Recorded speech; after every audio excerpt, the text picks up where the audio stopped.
Hey everyone, Golden Ninja 3000 here again. Today I'm reviewing LEGO Harry Potter set number 76407, The Shrieking Shack and Whomping Willow. This is for ages 9+, it has 777 pieces, has 7 minifigures, and it retails for $90 in the US, not $70, but how perfect would that have been? This is our very first Shrieking Shack since like 2003 or 2004, I forget when exactly the last one was. But it's been a hotly anticipated set by LEGO Harry Potter fans. We've been waiting a while for LEGO to remake it, and I think it was well worth the wait because even though I didn't like this set when it was first revealed, I really love it now. Here we've got Muddy Harry, just like the one in the hospital wing and in the Sirius's Rescue set, although this one does not have the exclusive face print from that set. I love the torso detailing. I really like that we've got, mud and scratches and everything. But I kind of wish that, they had made another new face print and actually printed some mud and stuff on his actual face. It's the same story with Hermione. Love the mud and the scratches, but nothing on the face. Same old Pirates of the Caribbean face that they've been using since like 2019, I think. But I mean, it fits her character well enough. And of course, she's just got her usual dark tan wand. We've also got the same old Ron in this set, and I think that this is where LEGO really messes up. We should have gotten, an exclusive muddy printing for him too. Or, I mean, Harry and Hermione aren't exclusive, but you know what I mean. He needed, some battle-damaged print instead of just being, the same old figure, because he does get pretty messed up in this fight as well. And then he is actually the only member of the trio that doesn't get an exclusive face print this year, which also kind of sucks. Poor Ron, he's always getting left out. We've got Sirius Black in this set with a coat over his prison outfit. The skin print on the torso is just a little bit too pale, and I wish he had leg printing. I think this minifigure looks really plain without leg printing. I think the one from 2020 or 2019 had leg printing. I'm getting my years mixed up at this point. 2019, I think. Yeah, I'm pretty sure that one had leg printing. And so did the one in the Sirius's Rescue set from this year. So yeah, this figure just looks a little bit unfinished without it, and same old face, but that works well for this scene. We also finally get a Grimm piece after a while of asking for one. This isn't a new mold, unfortunately. It's just the regular LEGO dog piece. But I have to say, the print looks really effective, because when I opened this, I was like, wait, is this the regular LEGO dog? Because it looks so different. So even though we didn't get a new mold, I would have really liked a new mold because, again, this thing's supposed to be like the size of a small bear or something. Although given how big LEGO dogs are, I guess it works next to a figure.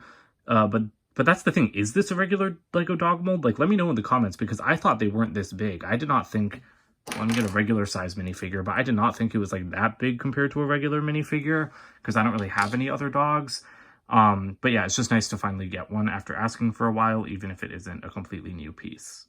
We've got a new Lupin in this set as well. The torso print looks pretty good. I like the face print with the scar. The same hairpiece that they used for him a couple of years ago. I really like that patch on the back. And then he's got a really nice exclusive alternate face with him starting to transform into a werewolf. That is just a really, really awesome look, and I'm really glad that LEGO made a new print for that. And here's our Werewolf Lupin minifigure, which I think looks pretty suitably creepy. I don't love the use of the same old werewolf mold for the head because Lupin does not look like that. His head isn't that big and bushy when he becomes a werewolf. Like the werewolves in Harry Potter, like he terrified me when I saw the movie and he became a werewolf because he was kind of like a hairless cat from my memory, except he was like he was really thin and like skeletal. So I think this mold doesn't work just because, oops, sorry about that. Just because it's so like bushy and everything, especially towards the back. Like his head wasn't this big in the movie. So I do wish LEGO had made a new mold for this. Like they make a lot of new molds for Harry Potter. I think they could have made one for this, but it still looks good. I love the torso print. I really like the use of like the goat legs, like from the satyr in one of the collectible minifigure series. And then they also use that same piece on like the gremlins and stuff like that. So overall, it looks really good, and I really like the color. I think that dark tan is perfect, and it does have skeletal printing at least, but I just wish it had a different head mold. And lastly, we've got Peter Pettigrew. He looks awesome. I'm really glad to see that he got leg printing, because again, this minifigure would look kind of unfinished with just plain black legs. Face print looks good. I think that might be the same one that they used last time we got a Peter Pettigrew minifigure. Honestly, all the LEGO Harry Potter sets are kind of starting to blend together in my mind. Great little sad face print there. And then I am holding Scabbers because you do get his little rat form as well, which is nice to see that, you get all three of the Marauders, the living Marauders, with their animal forms and human forms in this set. There are three main pieces to the build here. You've got the shack itself, you have the little side area with the transformation function and the Whomping Willow, and then you have the gate to the Shrieking Shack. So we'll start out with just that little side assembly there. So here's the Whomping Willow. This is our second Whomping Willow, and it's built in much the same way as the one from 2018. I'm not thrilled that we're getting another one, mostly just because it's pretty much the exact same size. Yes, it's been 4 years since the last one, so I think a remake is warranted, but when it's the same size, it's just like, do something different, please. Like, I think they could have made it a little bit bigger. They definitely could have added more branches. I mean, in the last one, it made sense to have such a big open space because then you could put the flying car in it. But now having such, an empty open space in the middle of the tree doesn't really make sense to me. I would have liked to have seen more branches so this thing could really whip around. You can, like turn it and you can like rotate it, and obviously like these individual bits can move, and you might notice that black little like knob sticking out, and so you can actually make this whip around a little bit. That's a great feature. I'm glad that they've kept that. But the other thing I don't like is just what a steep angle this is at. I assumed that this would be able to rotate upwards, but it can't. It's just stuck like this. And I think it looks cool on display, but it's just like kind of inconvenient and kind of annoying. Like, I know that the Whomping Willow is set on like a hill like this in the movie, but I'd prefer if it was just sticking straight up for play because it's just irritating to try to maneuver that. So yeah, the other thing is that there are these huge stickers on the trunk, right? That's fine. Obviously, I wish it was a print, but Lego's stickers have gotten so cheap that when I took this off the sheet, it actually took part of the adhesive with it. Like, there's no adhesive on this edge of it because the adhesive separated from the actual print. That's how cheap Lego is getting. So that really bothers me because this isn't sticking down all the way. And it's not a big deal because the rest of the sticker is stuck down. But again, that's not something I should have to worry about with Lego stickers. Other than that, we have this little entryway. This is supposed to be, like that gap in the roots for Ron or like for anyone to crawl through. That's how they get to the Shrieking Shack. It works. It works well enough, Lego did the best they could there. And again, it's good for play. We've got a little bar at this end so that you can connect it to the rest of the shack. And then lastly, this is the little transformation area. So you can put Lupin right there. And we'll just put his wand down so it doesn't get caught on anything. And then on the other side, you put the werewolf. And this is just like any of those Batcave transformations or anything like that, where you just spin this around. One spin. And then you get the werewolf. So that works pretty well. And the other thing that I really like is that it causes the moon to come out up here. That is very obvious, like it's not really hidden when you spin it around. But I really like that, and that actually is a glow-in-the-dark piece, so let's take a look at that real quick. All right, I've got one light on, and then I've got my UV flashlight here, which I bought just to use on glow-in-the-dark Lego bricks. So basically, you just shine this on the piece, and it's supposed to like soak up all that radiation. And then let's turn the light off, and look at that glow. That looks really, really good. I think that there's no sticker or anything on it, which I kind of expected Lego to put, but I'm glad they didn't because then there's nothing to like compromise the glow. And lastly, before we get to the actual shack, this is the little fence that comes with it. And this is a very small build, but I still like it when Lego includes stuff like this because they do add a little bit of scenery to the build. We've got some brown skeleton legs as, I guess, like gnarled wood. And then we have a couple of stickered wood planks. Those should be prints. Lego can use those prints in a bunch of different sets, so I really wish that those were not stickers. But yeah, I really like all the snow littered all around this and, like the rest of the other side build as well. So here's the Shrieking Shack itself, and I have to say I love this build. I think the reddish brown color mixed with the dark brown, the nougat for the wood planks, and then the gray for the chimney and roof, it's all very effective. I think the snow looks great coming down, the front of the shack, especially with these icicles. But I love how the top floor is askew, because this is staring at the camera straight on, and yet the top floor is tilted like a good 10 or 20 degrees. And that's because of a technique similar to what LEGO used in the Burrow set, where they put the top floor on a couple of turntables to make it look all ramshackle and twisted. And that's just, it's really awesome that LEGO did that, because you can't tell from the front of the box that that's what's happening, but it's very pronounced in real life, and you can especially see it right here. So I'll just give you guys a quick 360-degree look before we start stepping into the interior. Sorry, I meant before we get into close-ups, because no interior yet. Like I said, the icicles coming off the windowsills look magnificent. All of these planks are prints, which is really nice to see. We've got a couple of stickers here for the for like this little like section over the roof. Don't think those were super necessary. You know, like they're nice detail, but they weren't needed. And then we do have a sticker on the door. I hate applying these so much. I wish LEGO would print doors. I hate putting door stickers on, like with the cutout for the knob, but then the fact that these don't go to the edges of the piece, it's just really annoying to line up. And you do have to do it twice in this set because there's another one on the inside. Again, the detail's great, but please, for the love of God, just print it. I hate putting those on. We've got a couple of steps leading up to the front door, which is nice, but there's not like much space to pose figures out here or anything. And I guess that would be like my one criticism of this build, is I wish that you had like some more studded space out here, like just a couple more studs to be able to put figures. At the side, you've actually got an interesting little play feature. Well, first of all, that's the clip that you can use to attach this to the Whomping Willow section, but this is actually like a secret passageway. And that's really awesome because Hogsmeade is known for its secret passageways. There is a little gap that's created up there, but it doesn't look too bad. And again, it just works very simply and very well. And then I guess we'll take a quick look at the chimney before we get inside. These are stickers as well, but they look really good. And other than that, I mean, it's just a chimney. It's not that exciting.